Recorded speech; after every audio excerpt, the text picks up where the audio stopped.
Bonjour à tous. Vous êtes toujours demandé comment se déroulait une Mestrali. Mais vous n'avez jamais osé y aller de peur de n'y rien comprendre. Pas d'inquiétude, rien de compliqué. Ici on va parler pratico-pratique. Pour ceux qui veulent approfondir la théologie plus tard, des liens sont dans la description. La messe de toujours, aussi appelée messe tridentine, ou encore forme extraordinaire, est un cadre solennel, au déroulement bien orchestré, qui recrée le sacrifice non sanglant de Jésus sur la croix, que l'on retrouvera sous forme de vin et sous forme de pain, l'hostie. Alors je vous vois venir, c'est en latin. Et vous comprenez pas le latin. Eh bien figurez-vous que moi non plus. Et c'est pour ça que vous avez le missel. Avec d'un côté le latin, et juste en face, sa traduction française. Vous trouverez des missels à disposition dans tous les lieux de messe traditionnels, en magasin, ou encore prenez simplement Suite PP. Pas de panique, beaucoup de choses sont en français en fait. N'oubliez pas également que vous êtes ici pour Dieu et votre âme, afin de prier et de le louer, et non attendre passivement l'hostie. Ni taper dans les mains d'ailleurs en chantant Kumbaya.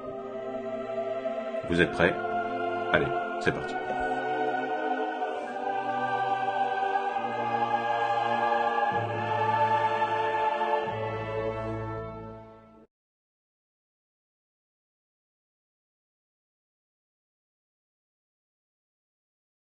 Souvent, avant le début de la messe, vous trouverez les fidèles à genoux récitant le chapelet. Pas d'inquiétude, vous n'avez pas loupé le début de la messe, et cette partie n'est pas obligatoire.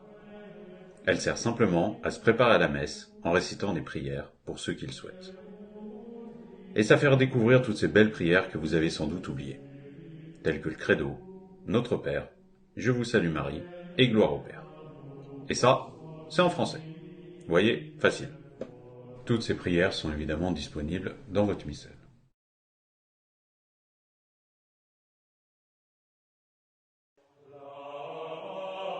Ça y est, les cloches sonnent.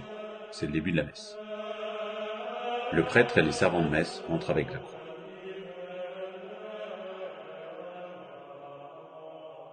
Cette partie est suivie du chant Asperges me, où le prêtre vous asperge d'un peu d'eau bénite, en rappel de votre baptême.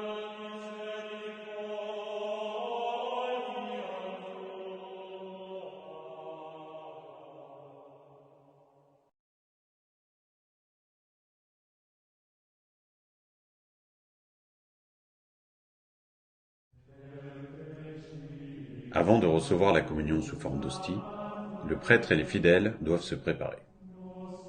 Le prêtre récite des prières au bas de l'autel, puis l'on récite le Confiteor, où l'on confesse et demande pardon pour ses péchés.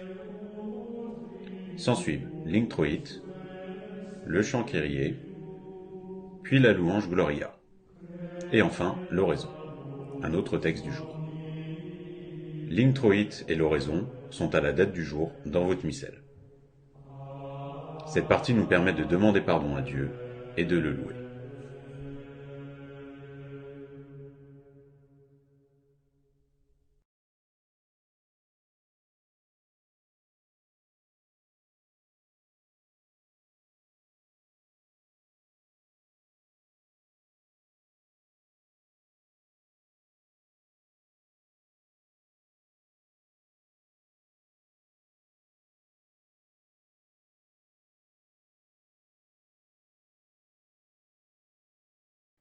Maintenant que nous sommes plus à même de recevoir Dieu, on passe logiquement à l'enseignement avec l'épistolat, le graduel et l'évangile.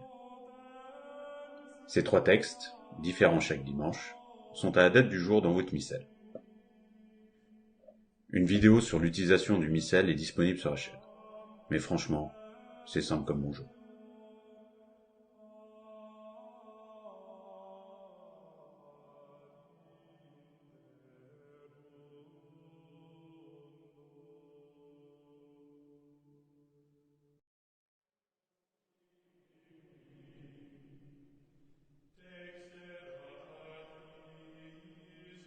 Vient maintenant le sermon, ou homélie, ou prône.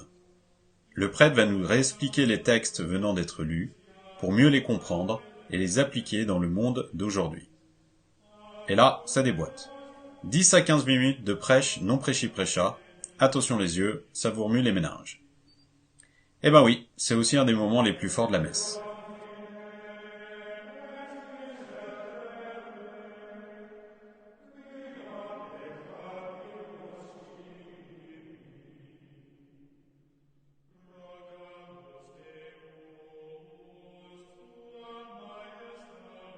S'ensuit le credo, un texte rassemblant l'ensemble des professions de foi et vérités de l'Église.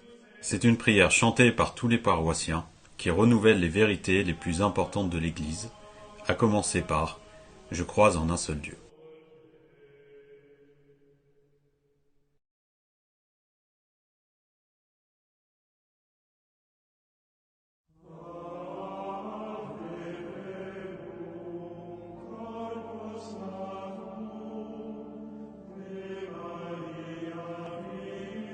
C'est maintenant le cœur de la messe, le sacrifice. Le prêtre va effectuer des prières et les fidèles vont l'accompagner en priant et en chantant. C'est le moment du texte de l'offertoire, du canon et du chant du Sanctus. Arrive la bénédiction du pain et du vin, que vous reconnaîtrez facilement au son des tintements des clochettes.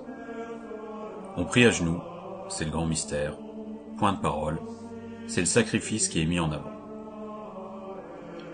Ayant atteint le point culminant de la messe, nous récitons le Notre Père et chantons l'Agnus Dei. Puis, nous communions à genoux, hostie sur la langue, afin de recevoir le corps du Christ.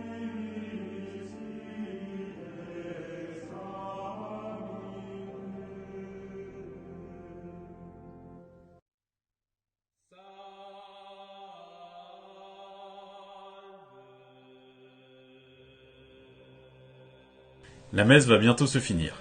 Le prêtre effectue une dernière prière d'action, une bénédiction des fidèles, et lit le dernier évangile. On chante Salve Regina, puis le chant de départ de la croix, du prêtre et des servants de messe. Mais toi, par contre, tu ne pars pas tout de suite. À genoux, fais tes dernières prières ou actions de grâce. Quitte à être là, autant en profiter.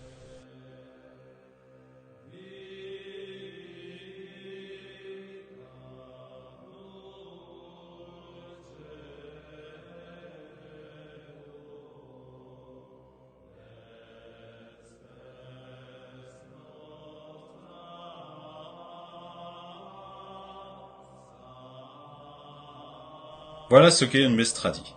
Un gros moment de prière, de recueillement et de chants tous plus beaux les uns que les autres. Avant tout, un moment de grande ferveur où l'on touche du doigt ce qu'il y a de plus sacré. Oubliez vos a priori, écoutez la petite voix intérieure qui vous pousse à venir. Vous sortirez différent de celui que vous étiez avant d'entrer. Alors, sautez le pas.